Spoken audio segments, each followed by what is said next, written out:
Okay, as I said, a friend of mine asked me to build him something to haul his Sherman around on, and this is what we've come up with. This is the Brooder Lowboy with the dolly. Now, we looked at a couple of different trailers. We looked at this one. We looked at the cane trailer. And the cane trailer I'm going to use for something else, but this one I'll probably give to a kid somewhere. We settled on the Brooder, and if you don't want powered ramps and tail lights, it's really pretty easy. All you've got to do is put a new eye bolt at the front, and you're pretty much there. Paint and stuff like that, you know. This Sherman is just an all-plastic hang-along Sherman that I used as a test piece.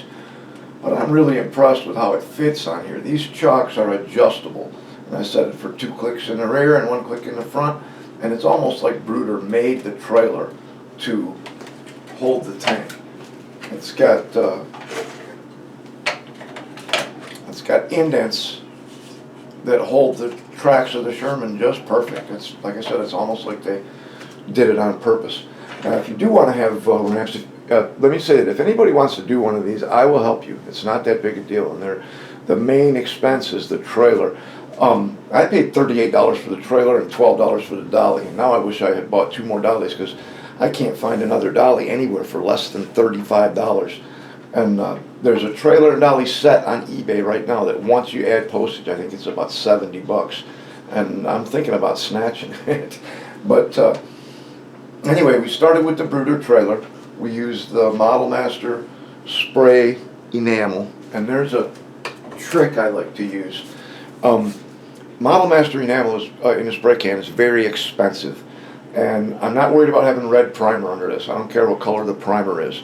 So I use this. It's $4 for a huge can. It's Rust-Oleum camouflage.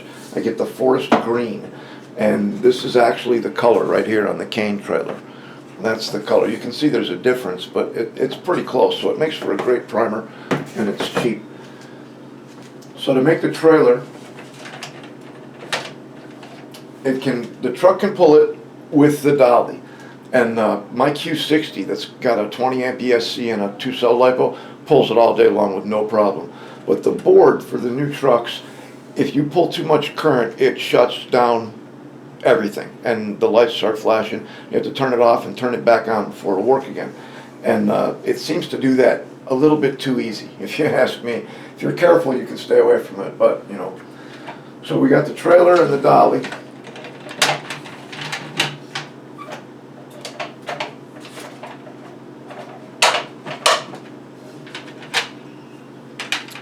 And the dolly's been wired for the ramps, okay? There was no way to use one length of wire from the back of the truck to both the dolly and to this back wall where it plugs in when you're running on the 5th wheel. So I wired the dolly. So when the dolly's in, it'll plug into the trailer, and then the truck will plug in right here, and we're good to go for ramps. It'll be the same thing with tail lights.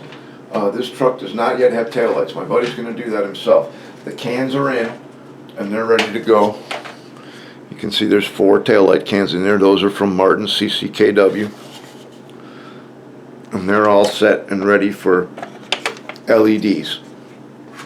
Now, when I run on the 5th wheel, I need this. This is an aluminum kingpin adapter. It fits right on here. It's just a little press fit on there. And that sets me up to run on the 5th wheel. Okay. So when I put in the ramps, I ran the wire through a piece of 3/8 inch evergreen square tubing, and it runs up to the front. That way that whole wire is protected, and when my buddy puts in the taillights, it'll be really easy to fish the wire through there. So it comes out at the front, and right there is where you plug in the plug from the truck to power the ramps. The ramps, there was some interesting stuff with these ramps. For one thing, the bearings, the holes that they had in there already for the ramps were 2 different sizes. The ramps used to have like a boss on there that it just snapped in place, and the plastic indent at the top made it click back and forth. But I found that this hole and this hole had a 10 millimeter outside diameter bearing or hole. The hole diameter was 10 millimeters, where this hole and this hole were 8 millimeters. So I used two 8 millimeter OD, 5 millimeter ID bearings, and two 10 millimeter OD, 5 millimeter ID bearings, and that puts 4 bearings across there altogether. I drilled 4 holes in the shaft. The shaft is cold rolled 5 millimeter centerless ground stock. It was I'll have to check. I bought 2 feet of it. It was pretty expensive. With postage it was like 18 bucks, but I know I can do better on that. The worm and pinion were about $4. Took about 3 weeks to get here. So I took the shaft to work. I actually put grooves in it for C-clips, but we're not going to need them because it's not going to come apart. It can't come apart. The ramps have been epoxied to the shaft. Drilled 2 holes in and ran brass rod up through holes in the gusset and epoxied that all in place to hold the ramps. And you saw in the first video that it works pretty darn good. The most important part is to make sure that that motor, that's an N20 motor in there, that's got to be rigid. Can't have any flex. So I used, I think that's 80 thou thick styrene, and I did 2 layers. I built a box, around the N20, and then I built around that too, and clamped and did it right. Used good glue. Then once the motor was in place, I was able to glue a stop across there, and that keeps it from coming back. It's bolted in with 6 bolts. All right, so I can remove it if I need to. Put just a little bit of light oil on the worm, and it seems to work really, really well. As for the stowage, it's pretty much, like I said, we were trying to keep as much of this off the shelf as we could. That's why the worm and pinion are easily available on eBay. So is the 5 millimeter shaft. The square tubing you can get at the hobby shop. The N20s are easily available. Flat styrene is easily available. The stuff that's not is the aluminum adapter for the kingpin and the stowage. But you can get that stuff for me, and I'm not trying to stick anybody up. I can put together, I'm trying to put together a kit with the hardware that you need, not the gears, just the shaft drilled and milled, the kingpin adapter, and the 5th wheel. And I'd like to keep the kit under 10 bucks, but we'll see. I might have to send you guys to Will for the 5th wheels, and he charges a little bit more than that. But these are wooden crates from IMEX, the ones that they sell for the Tigers. When you can get them with or without the shells. So I used 2 of those. I sealed up the bottom one, and then I put the top one on. I used Zap Goo to hold everything in place. And one thing that's cool about the top one is you can take the top off and stow stuff in there.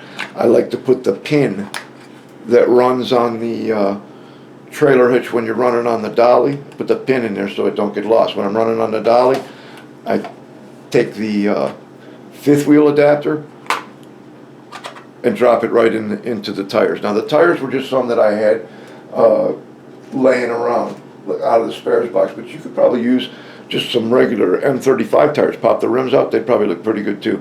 Got a couple of the crates from IMEX in there. It's just a piece of Supplex that's just held in with 2-sided tape so that my buddy can remove it and add what extra stowage he wants to.